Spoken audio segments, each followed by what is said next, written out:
not sure if you saw this, Francesca, but this is about like a day or two old. But Alex Wagner of MSNBC ended up unveiling this new recording of a few telephone conversations between Rudy Giuliani and Fox business crazy Maria Bartiromo.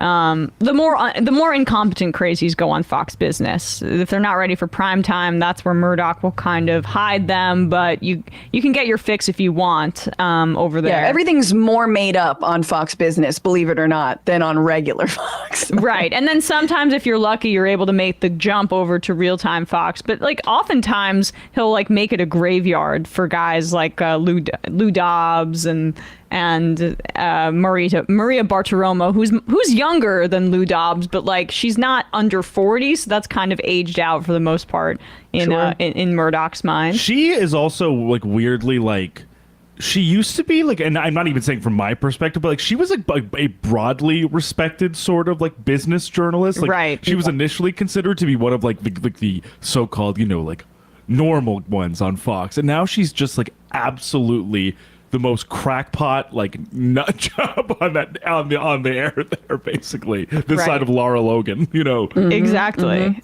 Mm-hmm. And here she is speaking with Giuliani, discussing Dominion and their involvement in the 2020 election.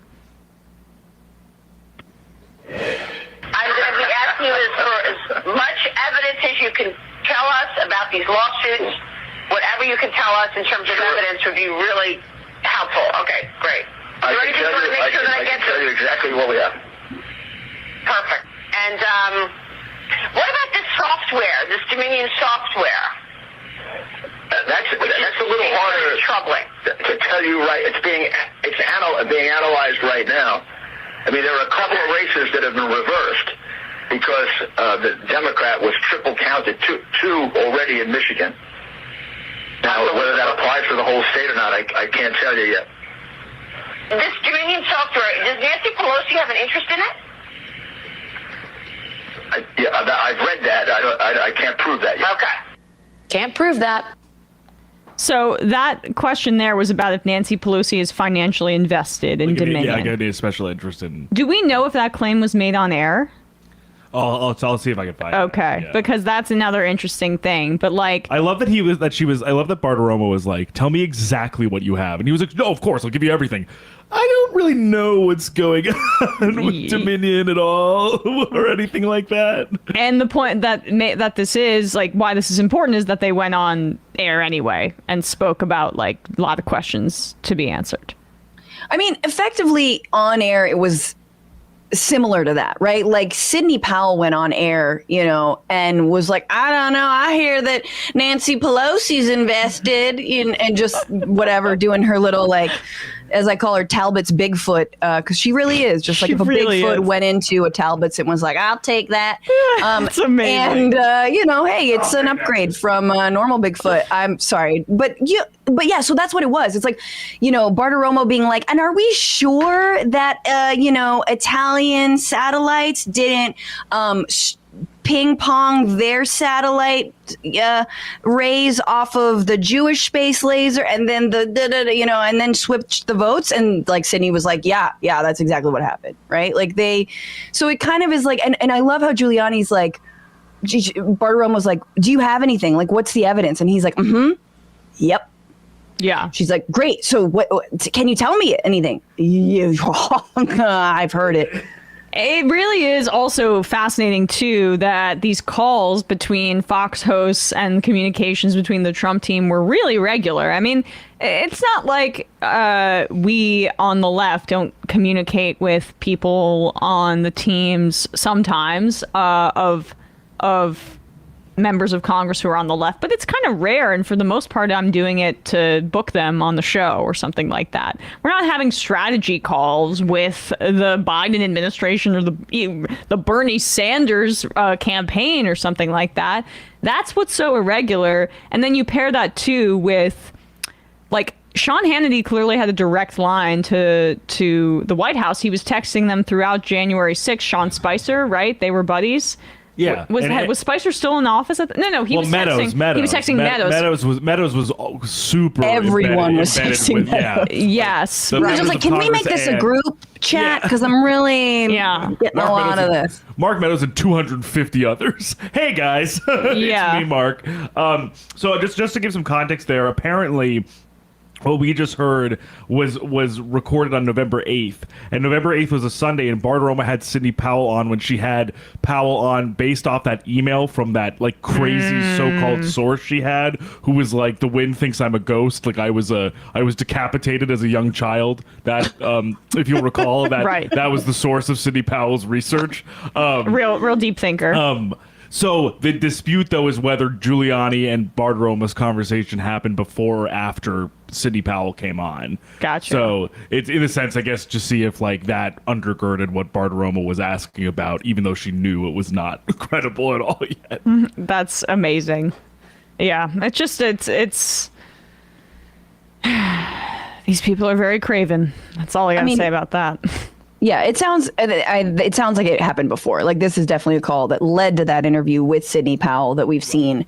That internally Fox News was saying, "What the F is she doing? This is crazy. Like she's lost it," which was initially their response until they realized it was paying way more to deny election results, and they're still doing it, right? Instead of, you don't openly have to deny, you just have to crap all over early voting, and then that gets you what you still want.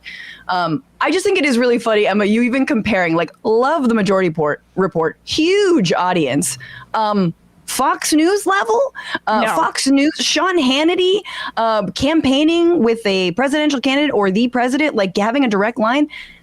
No, we don't even have that. And even if you said like, well, maybe MSNBC or CNN have like a direct line to the Biden administration. Yeah, maybe they do, but they're also like, they're not on conference calls with like Biden's attorney who is representing him in the special documents, especially in the special counsel documents probe. Like that's just not happening. It's just not. I mean, and again, we're critical of the revolving door. Like, why does Jen Psaki all of a sudden have a show on MSNBC? That seems insane. But like that, Simone Sanders. That is right. Well, yeah, But that being said, Peacock, if you're listening, your girl's hungry. Look, I'm a revolving door from the podcast world right into you and to MSNBC. I said nothing. You cannot hold this against me. No. Employ me. I will shield so hard for you. I'm obviously joking, but not really. You know what I'm saying? Because okay, so this is also I have a Patreon and shit. What's up? Yeah, no, what's up? What's up is that like the critique of corporate media, yes, you can apply it to Fox, to CNN, to MSNBC and say these are major corporations that are in they're doing news for profit, and that creates a perverse incentive set. But then there's the massive critique about Fox News, which is separate from the overall corporate media critique, which is that they're a literal propaganda outfit.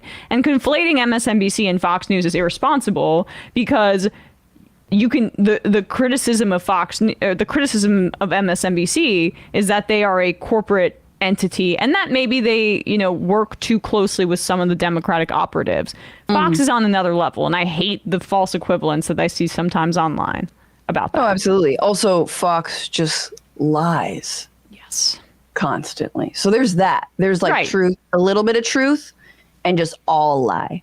All propaganda. All the time. Some of the speculation on Russiagate on Maddow every night was ridiculous. It was like a completely dartboard Charlie Day meme, ridiculous levels. And I think we've conceded that point. But the lying, I think she convinced herself of a lot of crazy shit, but the lying on Fox News is systemic. Yeah, absolutely. That being said, that Russia stuff was riveting and not wrong in a lot of those, like in a lot of cases, except for like the P tape, which, to be honest, little disappointed in the Steele dossier hasn't borne out, and I feel like it's still out there. P tape is out there, guys, is what I'm trying to put out. That's all everyone needs to know. We just played the pudding fingers ad. Why not? Why doesn't DeSantis revive that? It's because he doesn't have the juice. He doesn't have the juice. I am the Scully. No, I'm the Mulder of the Trump P-tape. I want to believe. You want? That's a good one. That's a good one.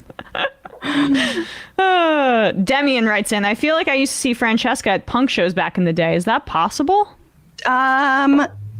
More of like a jam band chick in New York. A few punk shows.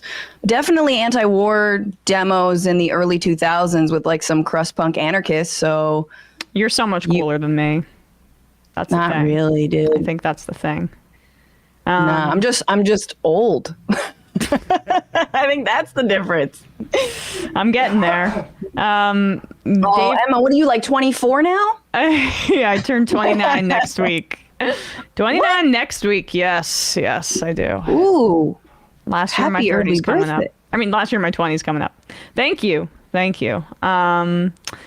Jay Tingle, the Taibbi Perrine podcast was produced by your own Matt Leck. Yes, that's true. Daredevil, Emma, Klobuchar used one of those little STD crab combs. Duh. What's that? Oh. I mean, just I imagine like a fine comb, very small, like one of those like lice combs. You know, if Right, your but teacher ever looked at your hair, lice of the other area. Now I understood. I was like, like design like a crab. It has two arms. It's not. Nope. She's just 29, folks. When she's 30, that's when the crabs come out the woodwork.